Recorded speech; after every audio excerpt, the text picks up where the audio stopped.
not have a public hearing on our agenda tonight, so we're going to move into our public comment period.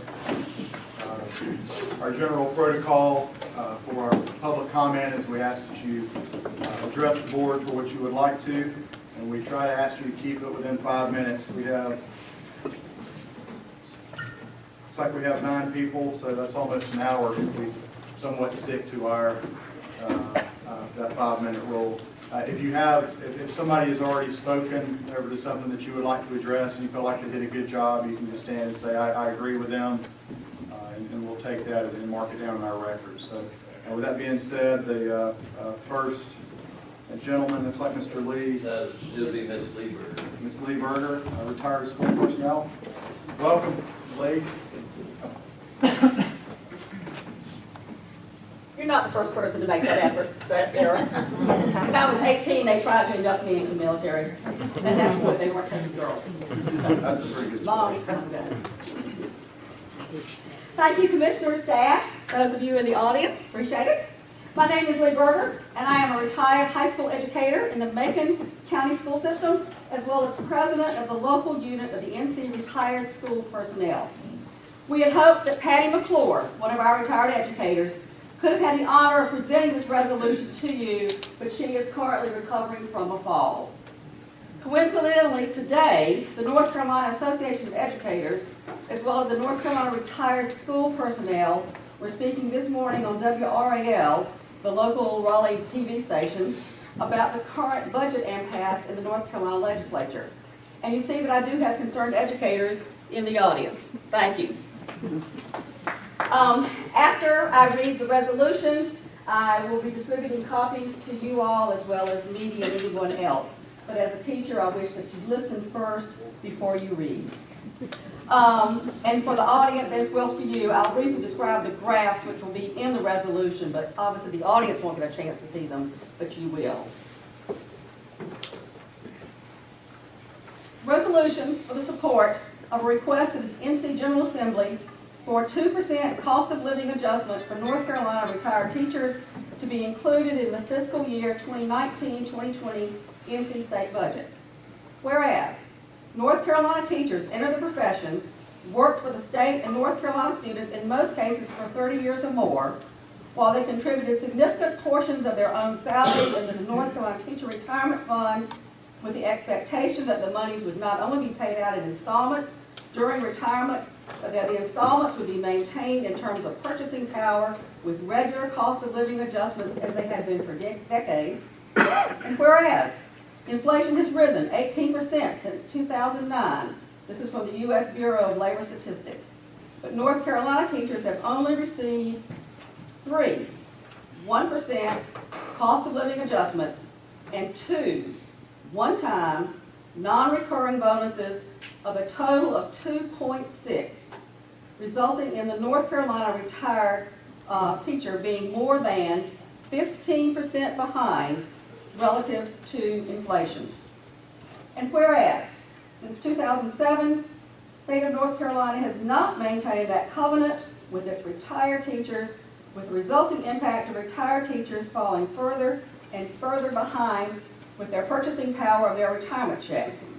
The failure to maintain regular cost of living adjustments for NC retired teachers has meant a cumulative loss of over $22,000 in purchasing power for a teacher who retired in 2007, assuming an original $25,000 annual retirement installment in 2007. And the first set of graphs will show that from 2007 to 2018, cumulative inflation impact and the cumulative shortfall to retirement income is based on this $25,000 baseline.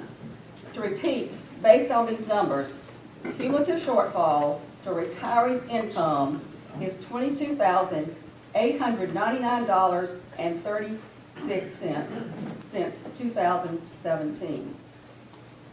And whereas the governor recommended a 2% COLA, cost of living adjustment, for retired teachers, but members of the NC General Assembly voted to give retired teachers only a 0.5% or 0.5 bonus.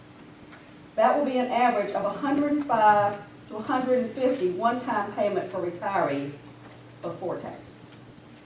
And whereas teachers who go to work for the state beginning in January 2021, 1 year from now, will no longer qualify for state health insurance when they retire. And whereas enrollment in the 16-member UNC system schools of education have seen educator enrollment go from 18,428 students in 2011 to 13,161 in 2018, a decline of over 28% due to the public teaching profession not being as attractive career option due to lagging pay, current classroom support, the aforementioned end of health care benefits for retirees, and the failure of the state to maintain cost of living adjustments for retired teachers. The final graph just shows that particular decline in downward enrollment in teacher education. Now therefore, be it resolved that the Macon County Board of Commissioners request that the North Carolina General Assembly end the current budget impasse by submitting a budget which includes the governor's recommendation of a 2% cost of living adjustment for North Carolina retired teacher.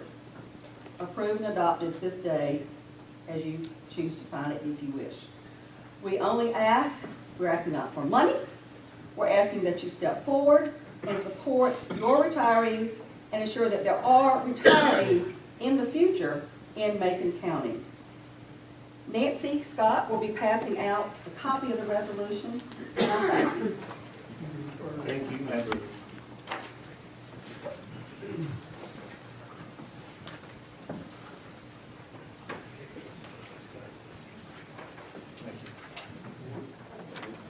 I'd like to have are you in a time frame? Can we study this and look at it in February? You may. The question was if there was a time frame. I'm used to Mr. Shields not speaking as loudly as I can. We would love it if you would sign it tonight at the end of your long meeting and send it on down since legislature opened today. But if you take it up in February and sign it and send it, that would be wonderful. We thank you. Does this include the teachers that are entering the profession in 2021 about their no longer have their health benefits? No, this particular resolution only addresses the retiree pay, but we can certainly come back with further resolutions from the current NCAE group and certainly support from retired school personnel.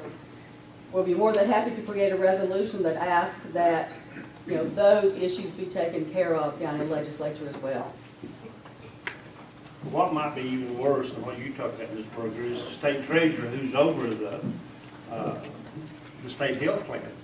And he basically sent out a letter, if I read right, and I was happened to be down there at the end of 2018, basically said, y'all cost too much. I just read that into it. He didn't say that. But the health plan, the way I understand it, he put a lot of numbers in there, how much it's spent and whatever, but that's not what the agreement was. That's not what all these folks signed up, and you made a great point about the teachers we have now. What are they facing in the future? When I entered the profession, I was assured that I would have health insurance at no cost. And as all of you can tell, we do pay now. We don't pay admittedly as much as some people are having to pay, but we do have to pay. When the expansion went out, only 3 hospitals out of 169 signed up, by the way. So that shows you where the policy was at then. So I think not only y'all have a real argument, but it's just the right thing to do. Would you like us to come back in February with a resolution about the other current education issues? I would. I would. All right. I think the health care is just, to a lot of folks sitting here, not that any of us getting any younger, but the health care thing is huge. I mean, It is huge. It's and that's one person responsible for that. So I will get with the local association, the local educators, the actors as we call them, and the retirees, and we will come up with another resolution. We still would like for you to sign that one and send it on. Thank you.